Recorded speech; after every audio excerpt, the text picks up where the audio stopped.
बात उस समय की है जब महात्मा बुद्ध विश्व भर में भ्रमण करते हुए बौद्ध धर्म का प्रचार कर रहे थे और लोगों को ज्ञान दे रहे थे।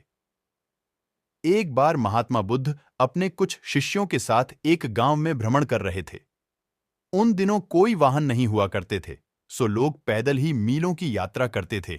ऐसे ही गांव में घूमते हुए काफी देर हो गई थी। बुद्ध जी को काफी प्यास लगी थी। उन्होंने अपने एक शिष्य को गांव से पानी लाने की आज्ञा दी। जब वह शिष्य गांव में अंदर गया तो उसने देखा वहां एक नदी थी जहां बहुत सारे लोग कपड़े धो रहे थे। कुछ लोग नहा रहे थे तो नदी का पानी काफी गंदा सा दिख रहा था। शिष्य को लगा कि गुरुजी के लिए ऐसा गंदा पानी ले जाना ठीक नहीं होगा। ये सोचकर वह वापस आ गया। महात्मा बुद्ध को बहुत प्यास लगी थी, इसीलिए उन्होंने फिर से दूसरे शिष्य को पानी लाने भेजा।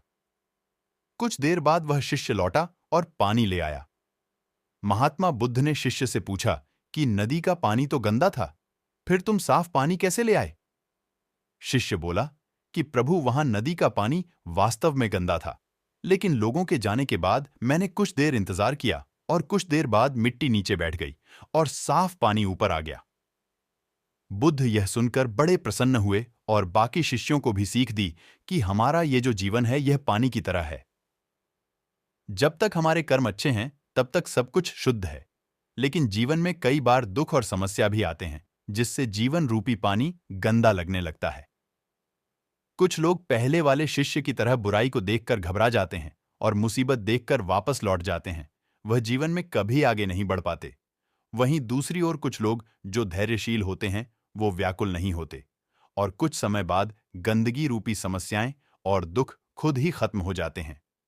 मित्रों, इस कहानी की सीख यही है कि समस्या और बुराई केवल कुछ समय के लिए जीवन रूपी पानी को गंदा कर सकती है, लेकिन अगर आप धैर्य से काम लेंगे तो बुराई खुद ही कुछ समय बाद आपका साथ छोड़ देगी। आप लोगों को ये कहानी कैसी लगी? नीचे कमेंट के जरिए हमें जरूर बताइए। धन्यवाद।